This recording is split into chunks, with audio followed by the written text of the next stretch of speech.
Professeur Arnaud Fontanet, bonjour. Bonjour. Merci d'être avec nous. Vous êtes épidémiologiste, Institut Pasteur, Conservatoire national des arts et métiers, membre du conseil scientifique. Je sais aussi que vous adorez le sport, surtout le tennis, mais un peu le football. Alors Maradona ou Pelé ? Ah, moi, plus Pelé, parce que finalement, c'était mon enfance. Je me souviens des Coupes du Monde, au Brésil notamment, avec les... 1958 Et alors là, Suède. j'étais pas né, mais Après, oui, vous n'étiez pas né. d'avoir vu toutes ces images de Pelé dans mon enfance, ça m'a marqué. 1970. Et quel joueur incroyable. Alors après, Maradona, oui, j'ai un peu suivi. Et tous ces sportifs qui ont un talent inouï, parce que c'est ça qui les sort un petit peu du lot des autres, qui quelquefois paraissent un peu besogneux. C'est effectivement impressionnant pour moi qui suis un sportif besogneux, je tiens à le dire. Bien, mais professeur Fontanet, puisqu'on parle de sport, restons-y. Quand est-ce que les stades, dans le football professionnel, dans le rugby ou dans d'autres sports, quand est-ce que les stades pourront accueillir du public ? Alors, à quelles conditions ? On peut regarder de deux façons cette question. Il y en a une qui est de façon assez... comptable, finalement, on est capable de mesurer la circulation du virus dans le pays et de se dire qu'à un moment où la circulation deviendrait très faible, il devient possible à nouveau de réouvrir les stades, alors peut-être avec des précautions, pas d'emblée revenir à ce qu'on a connu avant l'arrivée de cette épidémie, mais ça pourrait être une façon de utiliser cet indicateur pour décider de on réouvre. Il y a une autre façon qui est de se dire on va avoir en 2021 des outils qui vont nous permettre de vraiment freiner la circulation du virus. Et évidemment, je suis en train de penser au vaccin. Au vaccin. Et si la population se vaccine en nombre suffisant, donc, on va naturellement freiner la circulation du virus et permettre un retour à une vie sanitaire normale. Pour entrer dans un stade. Alors, je vais revenir sur les vaccins et sur cette idée de passeport sanitaire, professeur Fontanet. Mais c'est pas ce que j'ai dit. Non, je sais. Mais vous me direz tout à l'heure ce que vous pensez de ce débat, parce qu'il est ouvert notamment en Australie. Je vais vous en parler. Mais il y a une question qui était ma première question, puis j'ai appris la mort de Maradona, mais qui était ma première question, à laquelle nous pensons tous. Jusqu'à quand allons-nous devoir porter un masque ? C'est un peu la même réponse que celle que je viens de vous faire. Ça sera ce qu'il faut, franchement, c'est qu'on arrive à faire redescendre le nombre de nouvelles infections à quelques centaines par jour. Mais là, je ne veux pas m'avancer sur un chiffre précis pour qu'on sache que le virus ne circule quasiment plus. Et qu'on commence vraiment à lever un certain nombre de mesures. Quelles sont les mesures qui vont être levées en premier ? Je ne peux pas encore vous le dire. Ça dépendra un petit peu de la nature des foyers, par exemple, qui se déclareront, etc. Et on sait que dans ces moments où finalement le virus circule très peu, c'est là où il faut être vigilant. Dans le marathon, c'est ce qu'on appelle the last mile. C'est le dernier kilomètre qui est le plus difficile. Et je ne dis pas que c'est à ces moments-là qu'on pourra nécessairement tout relâcher, mais clairement, il y a des mesures qui vont être retirées les unes après les autres. Moi, j'ai quand même assez bon espoir pour 2021. Je vais vous dire les choses très simplement. Parce que je crois qu'on va changer de modèle face à cette épidémie. Cette épidémie, jusqu'à présent, on l'a subie. On a subi la première vague, on a subi la deuxième vague. On va enfin pouvoir devenir acteur et la contrôler parce qu'on va avoir les moyens en 2021. Grâce au vaccin, notamment. Mais il faut jouer le jeu. Est-ce que vous avez une date ? Est-ce qu'à l'automne 2021, on peut estimer qu'on reviendra à une vie normale ? Alors, je vais vous faire une série de si. Oui. Mais vous avez bon espoir, je crois. J'ai bon espoir. Mais les si, je vais vous les donner. On a des vaccins dont on vient d'avoir les premiers résultats. Et ces premiers résultats sont très encourageants. On a donc, vous l'avez appris, pour Pfizer, Moderna, AstraZeneca a un dosage particulier, des efficacités de 90% qu'on n'espérait pas au vu des résultats de ce qu'on appelle les phases 2, qui était le moment où on avait injecté ces vaccins et mesuré la réponse immunitaire chez les personnes qui avaient été injectées avec ces vaccins. On va donc se retrouver dans une situation où maintenant, d'abord, on va avoir plusieurs vaccins, ce qui est très important, parce que ça va permettre une production plus importante et donc un accès plus facile à ces vaccins. Les conditions qui sont évidemment nécessaires vont être d'abord que les résultats qui ont été communiqués soient confirmés par des publications scientifiques, des rapports très détaillés, parce que pour l'instant, on a eu des communiqués de presse. Les communiqués de presse, ils ont des vertus que vous connaissez vis-à-vis de la bourse, etc., qui font qu'on reste quand même un peu méfiant. Donc, vérifions sur le papier, de façon détaillée, que ce qui a été annoncé correspond effectivement à ce qui s'est passé. 2, il faut s'assurer que ces vaccins, qui pourraient donc protéger jusqu'à 90% contre l'infection, protègent contre l'infection ou contre le risque de faire des formes graves de la maladie. C'est pas la même chose. Oui, si ça protège contre l'infection, vous bloquez la circulation du virus. Si vous protégez contre les formes graves, et c'est ce qui semble être le cas, vous allez éviter aux personnes à risque de faire des formes graves, d'être hospitalisées, voire de décéder, mais vous n'empêcherez pas la circulation du virus et la stratégie de contrôle en dépendra. Ensuite, il faut voir combien de temps va durer l'immunité qui est acquise après le vaccin. On ne le sait pas, on a peu de recul. Les choses sont allées tellement vite qu'on n'a pas pu voir combien de temps ça allait durer. Ensuite, il faut voir si ce vaccin va marcher chez les personnes de plus de 65 ans, parce que c'est celles qui sont les plus à risque de faire une forme grave de la maladie. Et on sait que les vaccins marchent souvent moins bien chez les personnes âgées. Et je terminerai avec ça. Il faut s'assurer qu'il n'y a pas d'effets indésirables graves, ou que s'il y a des effets indésirables graves, ils restent exceptionnels.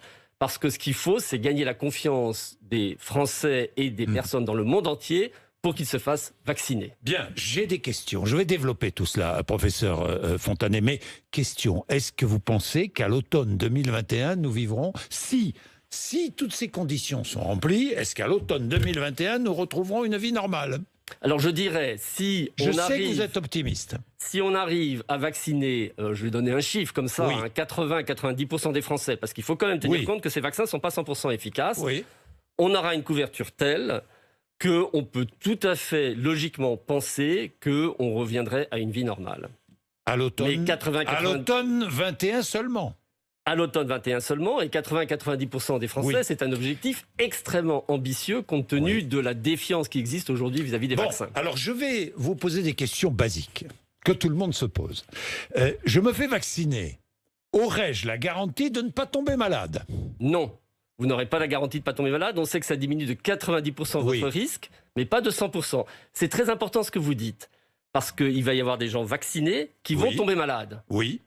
Pour certains d'entre eux, peut-être même mourir de la maladie. Oui. La protection n'est que de 90%. Et tout de suite, ça va faire les premières pages des journaux. On va nous dire, regardez, cette personne a été vaccinée, elle est tombée malade, elle est décédée, le vaccin ne marche pas. Non, le vaccin marche, il diminue de 90%, il ne diminue pas de 100%. Est-ce que je pourrais, même vacciné, encore transmettre le virus ? Possiblement, vraisemblablement. C'est pour l'instant ce que les modèles singes... Donc je me ferai vacciner, je pourrais quand même transmettre le virus. On ne sait pas encore. Sur les essais de Moderna et Pfizer, le critère d'évaluation principal était de ne pas faire une forme clinique, mais il est tout à fait possible que les gens avaient du virus dans le nez, par exemple, et pouvaient être contagieux. C'est ce qui s'est passé d'ailleurs chez les singes chez qui ces vaccins ont été testés. Les singes ne faisaient pas de forme clinique grave, mais ils avaient du virus dans les fosses nasales et pouvaient donc transmettre. Donc il est possible que ces vaccins empêchent les formes graves sans empêcher la transmission. Alors, je me fais vacciner, combien de temps serais-je protégé ? On ne sait pas. On ne sait pas. On ne sait pas. Les réponses immunitaires telles qu'elles ont été mesurées jusqu'à présent en phase 2 ont l'air d'être robustes. On peut, par analogie avec des autres vaccins, penser que ça va être au moins 1 an. L'idéal, finalement, ce serait qu'on retrouve, enfin quand je dis l'idéal, un des scénarios plausibles serait qu'on se retrouve dans la situation de celui du vaccin de la grippe, où vous avez un vaccin qu'il faut répéter régulièrement, pour d'autres raisons avec la grippe, parce que le virus de la grippe change un petit peu chaque année. Mais admettons que cette fois-ci, ce soit parce que l'immunité ne soit pas pérenne sur la durée. Donc, on aurait une population qu'on appelle des gens fragiles, qui sont à peu près les mêmes que pour ceux de la grippe d'ailleurs. Et cette population serait revaccinée tous les ans contre le coronavirus. C'est un scénario plausible. Et ça empêcherait le virus de circuler. Alors, ce virus pourrait muter. Il pourrait muter pour échapper au vaccin. Alors, il pourrait muter pour échapper. Alors, il mute par accident, mais il se pourrait qu'une mutation aléatoire le rende effectivement, je ne dis pas résistant au vaccin, mais en tout cas suffisamment différent pour que le vaccin marche moins bien. C'est possible. Pour l'instant, ce virus a muté peu, moins que ce qu'on attendait. C'est 2 mutations par mois. Un virus de ce type, on s'attendait à ce qu'il soit quand même plus... quand il arrive en espèce humaine, il aurait dû changer un peu plus. Donc, c'est quelque chose qu'il faudra suivre. On a aujourd'hui... Il a peu changé, donc. Il a peu changé. On a aujourd'hui un système de surveillance des séquences du virus dans le monde qui est absolument unique. parce qu'on est capable de séquencer les virus beaucoup mieux qu'il y a 5 ou 10 ans, et que tout ça est partagé sur une base de données commune qui permet de suivre en temps réel les mutations de ce virus dans le monde entier. Donc peut-être il faudra adapter les vaccins à des mutations. Si je vous écoute bien, il va falloir vacciner obligatoirement, j'emploie le mot obligatoirement, le personnel des EHPAD, par exemple, ou les personnes les plus fragiles. Alors, vous avez bien compris que la vaccination ne serait pas obligatoire, c'est ce que le président de la République a annoncé. Généralement obligatoire. Mais ce qui est très important, c'est qu'on arrive effectivement à des taux de couverture vaccinale très élevés, si on veut le retour à la vie normale. C'est l'enjeu. Oui. On peut décider autrement. Vous avez promis ça pour l'automne 2021. Mais on va suivre, on va suivre. Ah, ça, je suis pas sûr, j'espère. Oui. Et c'est l'enjeu, tout l'enjeu est là, en fait. L'enjeu, il est à 2 niveaux, et je vais vous expliquer pourquoi. L'enjeu, il est au niveau individuel, il est au niveau collectif. Oui. Au niveau individuel, il y a ce qu'on appelle un bénéfice-risque à se faire vacciner. Et si vous avez plus de 65 ans, si vous avez des comorbidités qui font que si vous étiez infecté par ce nouveau coronavirus, vous êtes à risque de complications. Votre bénéfice-risque, il est évident. Vous allez vous faire vacciner parce que vous serez protégé d'une maladie qui, si vous étiez infecté, a un risque de hospitalisation et de décès qui est très élevé. Vous faites votre calcul, les effets indésirables sont très rares, je me fais vacciner. Ce qui va être plus dur, c'est de convaincre de vacciner les gens qui eux-mêmes, plus jeunes par exemple, les jeunes, se disent quel est mon bénéfice à me faire vacciner. Si je suis infecté, mon risque de complication est très peu élevé.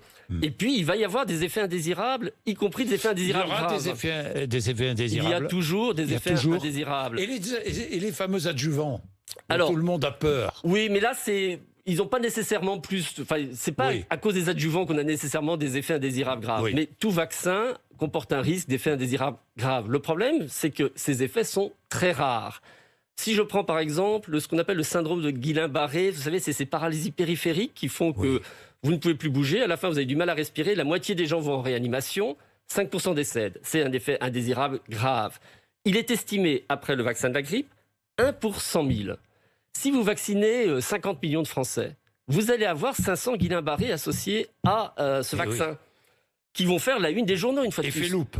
Vous allez dire, ça y est, 500 personnes ont fait un syndrome de Guillain-Barré alors qu'ils ont, à cause du vaccin. Donc, mais, c'est là que c'est important. Alors, l'important, c'est que si vous laissez 50 millions de personnes non vaccinées, vous en aurez 25 millions qui vont faire l'infection par ce nouveau coronavirus, et à un taux de 5 pour 1000, ça vous fait 250 000 morts.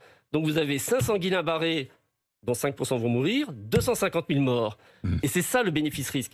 Pour des gens qui sont jeunes et qui ont très peu de risques, une fois de plus, les effets indésirables graves, et je préfère dire qu'il va y en avoir, parce que quand il y en aura et qu'ils seront annoncés, c'est quelque chose qui est assumé, encore que pour l'instant, il n'y en a pas eu. 40 000 personnes ont été vaccinées avec les vaccins de Pfizer et Moderna sans avoir fait d'effets indésirables graves, mais là, je parle de quelque chose de 1 pour 100 000. Donc, c'est des choses qui vont arriver, qu'on assume, mais c'est parce qu'on aura atteint cette immunité collective, c'est parce que tout le monde se sera fait vacciner que l'on pourra revenir à la vie normale. Donc, pour les jeunes qui se posent la question pour eux, c'est... Est-ce que j'assume ce risque qui est très faible, mais parce que je veux revenir à une vie normale. Je comprends. Je veux réouvrir les bars, les restaurants, les stades et reprendre ma vie d'avant. Et c'est ça l'enjeu. Un risque individuel pour les personnes qui ont des complications, une immunité collective qui nous permet de revenir à la vie normale pour l'ensemble de la population, y compris ceux qui auraient un risque très faible de faire une complication de ce nouveau coronavirus. Alors je rappelle, professeur Fontenay, que vous êtes membre du Conseil scientifique.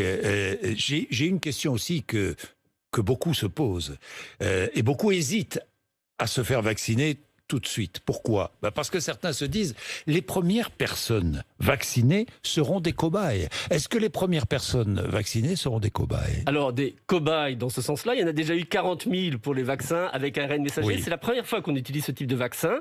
Pour l'instant, sur ces 40 000, il n'y a pas eu d'effet indésirable grave. Ils ont fait ce qu'on fait après des vaccins, c'est-à-dire vous avez une petite douleur, une petite tuméfaction, un peu de frisson, un peu de fièvre. Ils l'ont eu de façon modérée, typique pour un vaccin. Donc les premières personnes à se faire vacciner ne seront pas les premiers cobayes. Il y a déjà eu, je n'ai pas beaucoup ce terme dans ce contexte, puisque ce sont des volontaires qui participent à ces bien effets. sûr, Mais non, on aura déjà du recul. Ceci dit, je suis d'accord avec vous, par rapport à un vaccin, pour être tranquille par rapport à ces fameuses complications dont je vous parlais, ce syndrome de Guillain-Barré, il faut attendre 2 mois. Donc, ces gens-là auront été vaccinés, ont reçu leur deuxième dose mi-novembre. À la mi-janvier, on aura eu les 2 mois de recul et on saura à ce moment-là s'il y a ce type d'effet qui, une fois de plus, reste rare. J'en parle parce que ça va arriver, et quand ça fera la première page des journaux, c'est important qu'on puisse dire on le savait. Mais c'est quelque chose qui est rare, et en mi-janvier, on saura quelle est la fréquence de ce type d'essai. Est-ce que certains vaccins pourront être moins efficaces sur certaines personnes? Sans doute, sans doute. Alors, on va avoir plusieurs vaccins, et ça va être une difficulté. Et oui, on a déjà 3 vaccins. On en aura probablement 4 plus. avec le russe. On en aura probablement plus. On en aura plus. Mais ça, c'est de la bonne... Comment choisir tel ou tel vaccin? Est-ce qu'on choisira tel ou tel vaccin, professeur? Alors, la question, c'était... oui. C'était important que l'on se positionne sur plusieurs vaccins parce qu'on ne savait pas lequel allait marcher. Oui. Donc la Commission européenne avait fait à l'avance des accords avec 7 compagnies. En se disant, s'il n'y en a qu'un seul qui marche, autant qu'on ait un accord avec 7 compagnies. Il se trouve qu'il y en a plusieurs qui marchent. Oui. Et du coup, on se retrouve à gérer un peu l'abondance.